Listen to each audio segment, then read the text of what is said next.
too many. I'm gonna get too many people, or that'll be a problem for our neighbor. Had somebody, and he won't take anymore. He's got too many people already. There's only so much you can do. I'm sure, but there's a lot of money in it. Yeah, My neighbors. Depending on the don't do winter. it. Yeah, for me. So we can still say Shabbat Shalom for a few more moments. And Shabbat Shalom. Shabbat Shalom. Shabbat. And Oh, getting ready to spices. move into Spices. Oh, right. So I'm going to highlight Rabbi Rachel so she can share a story with us. Thank you, everyone. And once again, because we're doing Purim, I have a guest with me tonight. Say hello, Abby. Very, very excited about Purim. In fact, we are planning to be there on Wednesday night, weather and health permitting. Abby is, of course, going as herself. I still have to come up with a costume, and we have to figure out a mask for Abby because they have not made a safe vaccine yet for fairies, and she wants to make sure that, just in case she doesn't give anything to anybody, right? So I was trying to figure out what story to do this week, and I had one all planned, and then, I know, you came up with a different one you wanted me to do. So yes, that's the story I'm going to do tonight.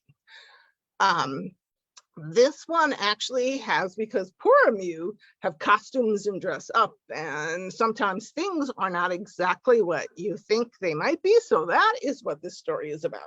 So there was a family that was getting ready to have a Purim party in their house. They lived in a village outside in the middle of nowhere.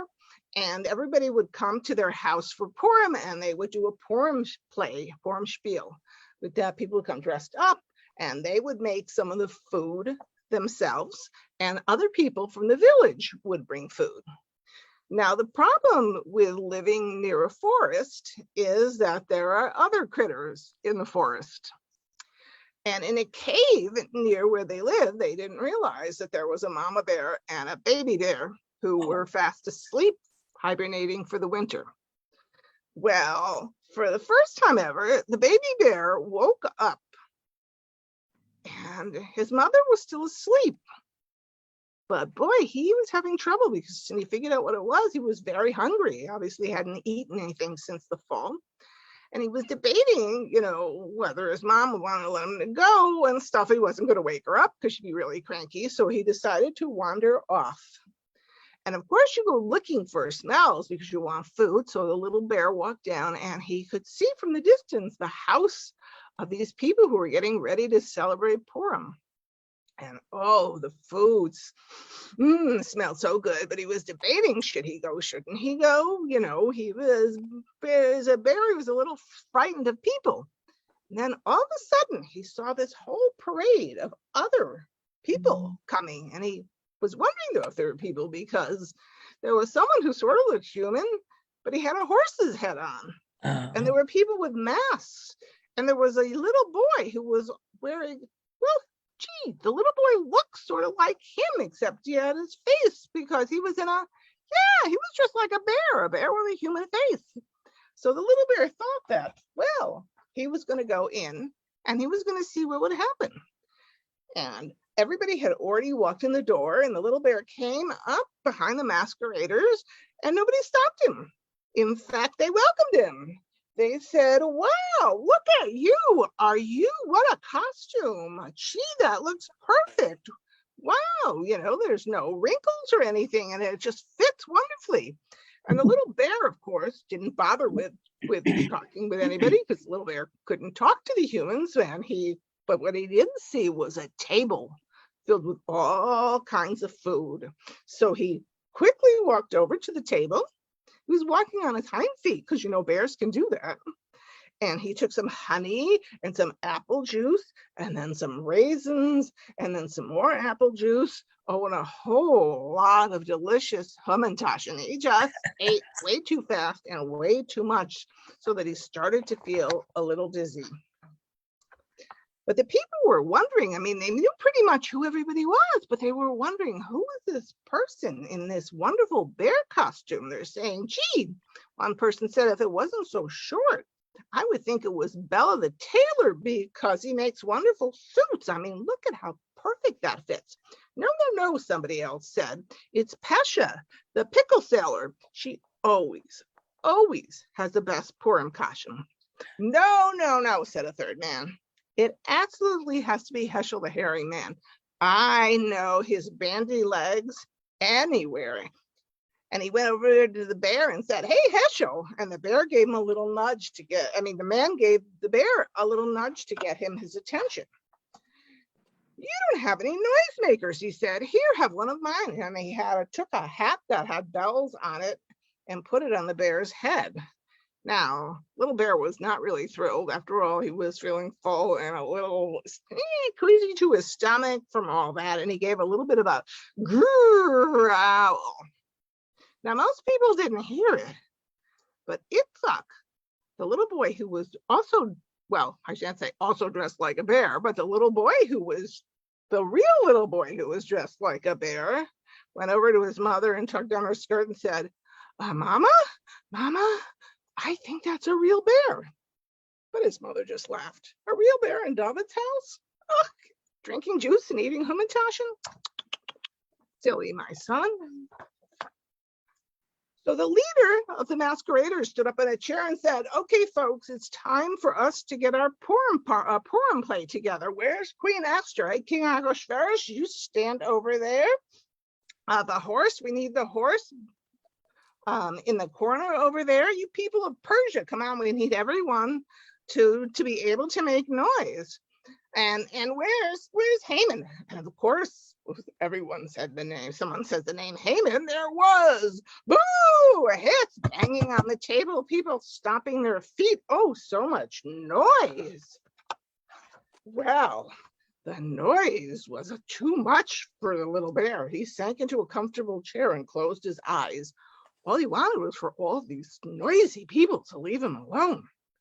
Everyone must be part of the Purim spiel, said the leader. Hey, you too, pointing to the bear. You, Bella, Heschel, whoever you are. Come on. You have to be one of the Persians. But little bear could hardly move. He was too full of good food. He was a little sick to his stomach, and he was very, very sleepy because he had never gotten up so early in the season before.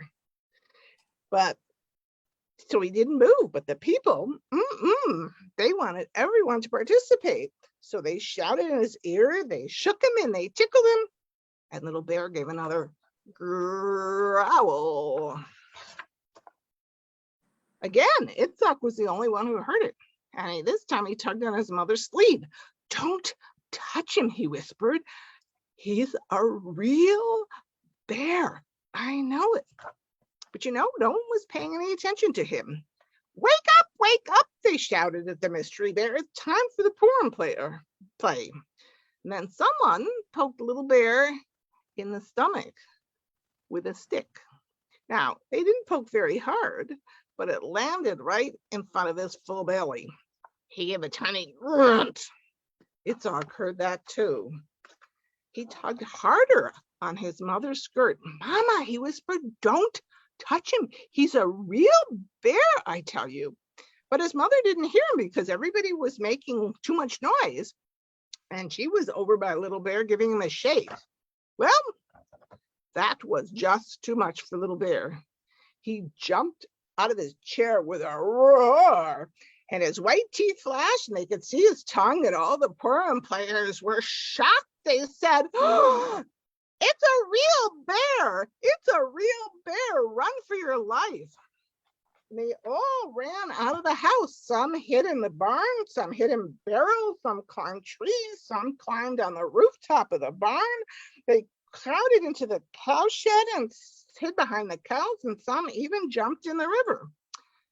But the little bear really wasn't interested in them. He'd had enough to eat, and all he wanted to do was go home so that he could go back to sleep again. So he started for the woods, and he left them all alone. And as soon as they could see him leave, the people started peering out from where they were hiding. And Itzhak and his mother came out from behind the haystack where they'd been. Itzhak said, I tried to tell you, Mama. I tried to tell you he was a real bear. And you were right, said his mother. what a smart son I have. And she gave him a hug.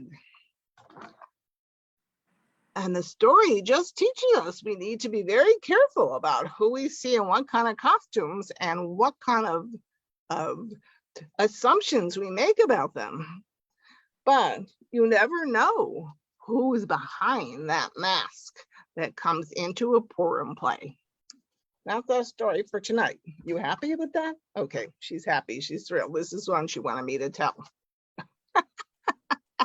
And we, as I said, hopefully, weather permitting and health permitting, we will be at Purim on Wednesday, right? Say goodbye to everybody, Abby. Okay, yeah, you have to sit carefully because you can't fly around when we're doing the candle. Can't have you get on fire, right? Okay, thank you. So it leads to that question about masks. We've been wearing masks for so long, and now we're talking about a different kind of mask for Purim, or costume, whatever you prefer.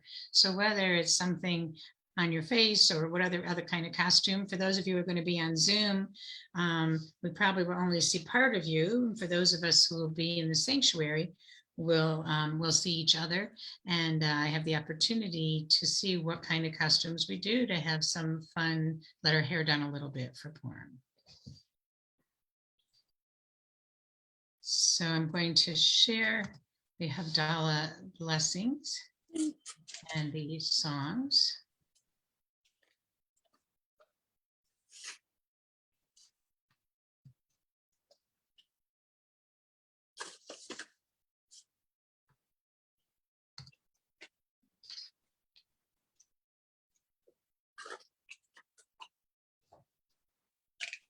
And I will offer a reflective question for the end of Havdalah tonight, for us to think about as we move into the week.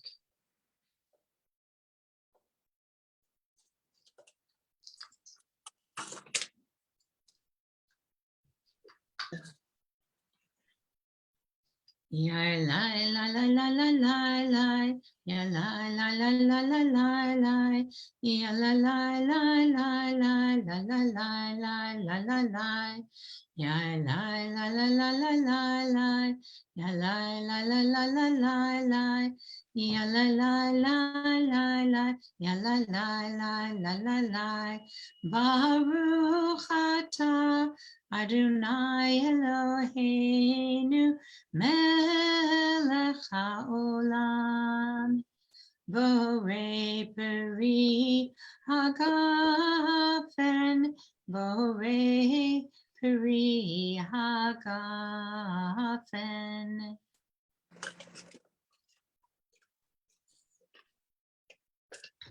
Next, the spices. Ya la la la la la la la, ya la la la la la la la, ya la la la la la, ya la la la la la la. Baruch atah Adonai Eloheinu melech haolam, borei minei v'samim, borei minei v'samim. Ya la la la la la la la, ya la la la la la la la, ya la la la la la, ya la la la la la la. Baruch atah Adonai Eloheinu melech haolam, borei me'orei ha'esh, borei me'orei ha'esh.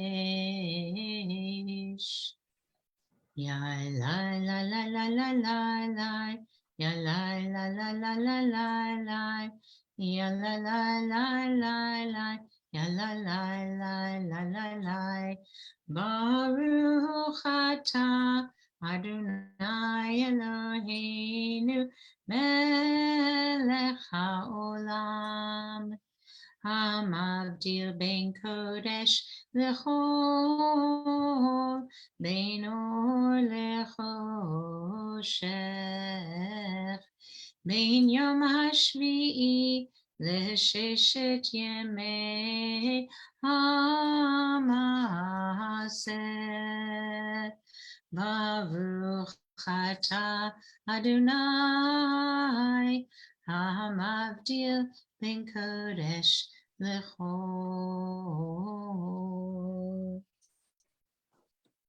As we move into this week, which includes Purim, first the fast of Esther and then the celebration of Purim, I want you to consider how can you create and delineate time and space in this coming week to make room for appreciation. So to think about appreciation as we move towards celebration, both dealing with the challenges in the book of Esther and in our world of the threats to human life and survival for many, but at the same time, in the story of Purim, celebrating being able to survive, things turning around, and being able to have our time to celebrate our spring fever holiday together. So when you're done thinking about this last few moments of Shabbat, how you want to make room for appreciation in the week, I invite you to put your candle out in your fruit of the vine.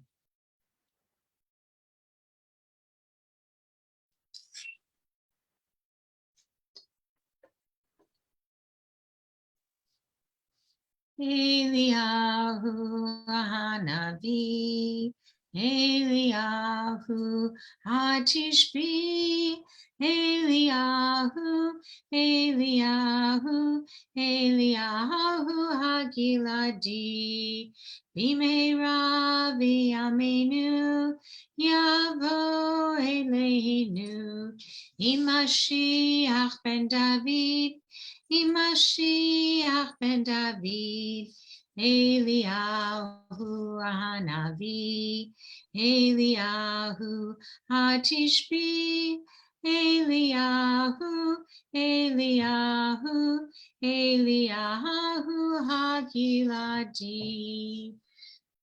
I invite you to unmute so we can sing Shavua Tov together. I think Emma was in heaven with her Messiah. Yeah. Just in ecstasy. Shavua Shavua Tov, Shavua Tov, Shavua Tov,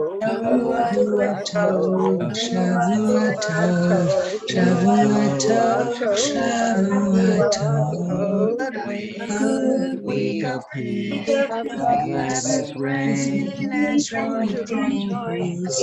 good week of peace, gladness reign and joy increase. Shavua Tov. Shavua Tov, and Shavua Tov. second month of Adar, and it's a time to celebrate and find joy together with one another. So we'll be both on Zoom and in the sanctuary, and we'll be doing Mad Libs. So for some of the chapters, we'll be asking for words through Zoom, and other chapters we'll be doing with those in person. And we'll have different songs in between that Sherry and I are working on. So it should be nice. There will be a little bit of a service in the beginning. We always offer the Mourner's Kaddish, and we'll offer a healing prayer, but some other prayers, some in a serious vein, some not as serious, but the themes of the prayers, but in different excerpts from other songs to illustrate the theme that you might or might not have expected. So a little different twist for this year. And that will be Wednesday evening starting at 7. And then, of course, next Friday night, we're celebrating the 100th anniversary of the first bat mitzvah. So I was just putting some of those prayers together. So a number of people are going to reflect on their becoming a bat mitzvah, whether as an adult or as a 12 or 13-year-old. And we'll be honoring women who are the first in positions of congregations, whatever, and then those who've celebrated adult bar mitzvah as well. And it should be a nice evening to lift those things up and to hear different people's reflections. Rabbi Rabbi Barbara, I had a question about the Friday night service about the bat mitzvah. Because you had asked for people who wanted to participate, and I had said I did. Are you going to be contacting people to like let us know like what the parameters or how long, what do you want us to talk about, things like Yeah, that? I will. Well, I'm going to let people choose what they want to talk about if they're with their own reflections, but I will. I have been keeping the list, and Okay. open it up and then send a note to everybody. Because, Okay. yes, Susan Aglietti will be the first because she was the first bat mitzvah at the congregation. Nice. And then we'll go to the other people who want to share their reflection. Great. Great. Thank you. Yeah, so I will be doing that. Absolutely. Excellent. Okay. Thank So you. Bye to the people who joined us from Facebook, and we'll see you next Shabbat.